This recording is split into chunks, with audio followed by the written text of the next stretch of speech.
Tout proche de nous, au Nigeria voisin, il y a la secte Boko Haram qui sévit et qui s'étend dans les pays avec une facilité déconcertante. Le Bénin, un pays voisin du Nigeria. Alors, première question sur le sujet.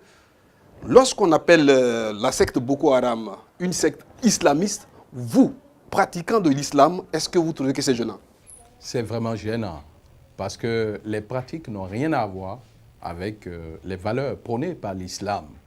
Et le musulman, en principe, n'a pas à craindre son frère musulman. Et si nous en sommes arrivés, c'est parce que, tout simplement, ceux-là ne mettent pas en application les valeurs de l'islam. Et tuer un innocent, égorger des femmes, kidnapper des filles innocentes, n'ont rien à voir avec l'islam. Et c'est ça qui nous amène aujourd'hui à dire que la secte Boko Haram n'est pas une secte religieuse. Oui, ils se disent musulmans, ils sont peut-être libres, mais si nous lisons le Coran et nous voyons la tradition du prophète Mohammed, nous voyons clairement que les intentions sont ailleurs et que cette secte n'a rien à voir. Et c'est pour cela, vous sillonnez tout le Bénin, vous allez constater qu'il n'y a pas de leaders religieux qui adhèrent à ces idéaux qui n'ont rien à voir avec les idéaux de la religion islamique. Ça fait peur, nous sommes à côté. Et l'infiltration, vous savez, avec les frontières qui sont poreuses, avec également les moyens que ces groupes-là ils détiennent, ça fait peur. Ils peuvent emballer peut-être certains jeunes, mais cela ne voudra pas dire que c'est l'islam ou les musulmans que nous sommes qui encouragent cela. Alors, à propos justement de moyens, nous avons appris sur les réseaux sociaux qu'il y aurait dans le nord du Bénin des gens qui seraient venus avec de forts moyens et qui seraient donc en train, autour de certaines mosquées, donc, de mener des actions qui pourraient donc entraîner de l'intégrisme religieux. Alors, est-ce que vous avez connaissance de ces informations-là? Et puis, est-ce qu'il faut avoir peur pour le Bénin? Si cela s'avérait vrai, je l'ai appris comme vous aussi. Mais il faut vérifier. Je crois que les autorités compétentes en la matière pourront dire si c'est réel. Mais je dis, le monde religieux, surtout des leaders religieux, nous nous connaissons entre nous. Et je crois que ce serait vraiment déplorable qu'il y ait parmi nous des gens qui prêtent flanc à ce genre de pratiques. Mais jusqu'à l'heure où je vous parle, je n'en ai pas connaissance, sinon je serais peut-être le premier à dénoncer cela. Alors, dans plusieurs pays, les imams, fonctions essentielles, sont souvent au centre de plusieurs polémiques. On les accuse notamment d'être à l'origine de prêches incendiaires qui donc amènent des jeunes à se radicaliser et à basculer facilement dans le terrorisme. Alors aujourd'hui, les prêches qui se font dans les mosquées au Bénin, quels sont les moyens dont vous disposez pour les contrôler? Aucun moyen.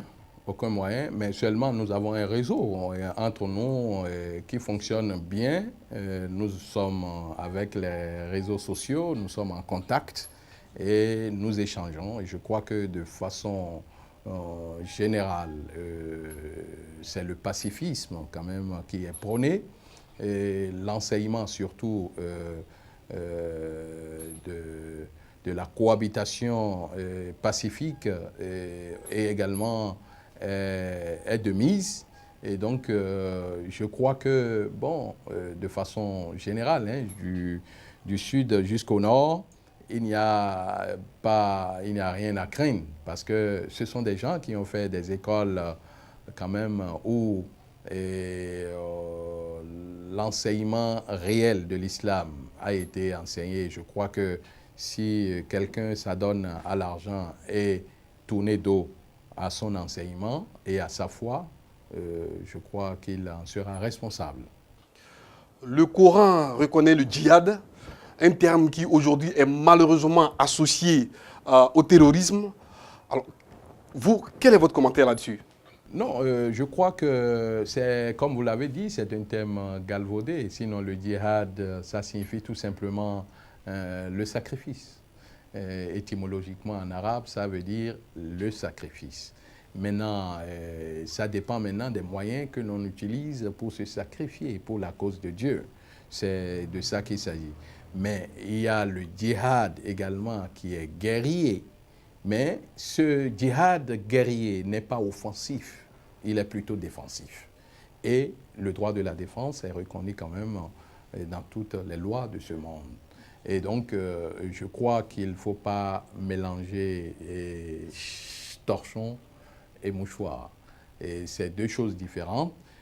Une fois, quand le musulman se trouvera menacé dans sa demeure, ou alors il est obligé de réagir, je crois, toutes les lois reconnaissent cela, le droit de la défense. Est-ce que ce n'est pas la preuve que vous autres leaders religieux, imams particulièrement, vous n'insistez pas beaucoup sur ces clarifications-là, ce qui fait que certains musulmans tombent facilement dans les mains des gens, des vendeurs d'illusions et deviennent demain des terroristes? Oh, bon, et vous savez, hein, il faut féliciter peut-être l'élite béninoise dans le domaine religieux, parce que jusque-là, on n'en a pas encore entendu. Ce n'est que des rumeurs jusque-là. Nous faisons beaucoup d'efforts. Nous essayons de propager l'essentiel de ces enseignements avec le peu de moyens que nous avons. Parce que, vous savez, ce n'est pas un rôle facile dans notre société. Ailleurs, les gens sont payés, les gens sont entretenus, ce qui n'est pas le cas chez nous. Mais avec nos maigres moyens, nous essayons quand même de sortir d'affaires. Et même si vous constatez des cas, ce n'est pas des gens qui sont sortis de nos entrailles. Et donc, peut-être venus d'ailleurs, des gens qui ont été récupérés, et peut-être au niveau des universités et à qui on donne des bourses et qui sont formés peut-être à l'extérieur. Mais de nos entrailles, vous n'en trouverez pas. La preuve que nous déployons beaucoup d'efforts pour que ça ne balance pas. Mais je voudrais dire que souvent nous avons l'habitude de parler du terrorisme sans aller fondamentalement aller toucher du bout de doigt les causes de ce terrorisme, parce que c'est ça le plus important également. Et tant que les causes-là ne sont pas éradiquées, et il y aura toujours les mêmes effets. Et comme on a l'habitude de le dire, les mêmes causes provoquent les mêmes effets. Et ce qu'il faut tout faire, vous savez bien, le cas du Nigeria, c'est d'abord un problème de misère, ensuite un problème d'ignorance totale, et il faut ajouter à cela un problème purement politique. Et donc, si les mêmes choses, les mêmes causes se font voir aussi ailleurs, de frustration en frustration, les gens, ils balancent dans la négativité, ce qu'il ne faut pas souhaiter pour notre Bénin. Et c'est pour cela, d'ailleurs, que je crois qu'il faut prévenir pour que nous n'allons pas, parce que les peuples se ressemblent, hein, ils se ressemblent. Surtout avec la proximité avec le Nigeria, je crois que la bonne gouvernance, l'alternance que nous constatons au Bénin, ça peut quand même aussi apaiser les choses.